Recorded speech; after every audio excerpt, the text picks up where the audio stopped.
Hello అండి, chicken టిక్కాని ఇంట్లోనే సింపుల్గా ఎలా ప్రిపేర్ చేసుకోవాలో ఈ వీడియోలో చెప్తాను. ఒకసారి ట్రై చేయండి.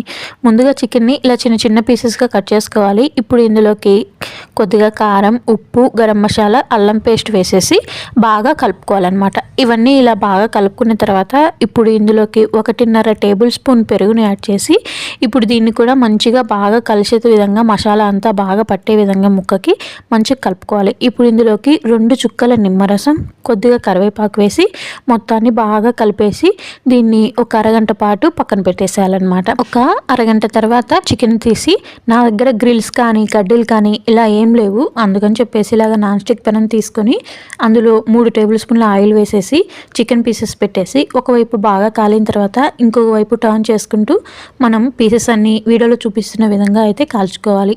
అంతే అండి, మనకైతే చికెన్ టిక్కా ఇంట్లోనే సింపుల్గా రెడీ అయిపోయినట్టు. వీడియో నచ్చితే please like and subscribe to my channel.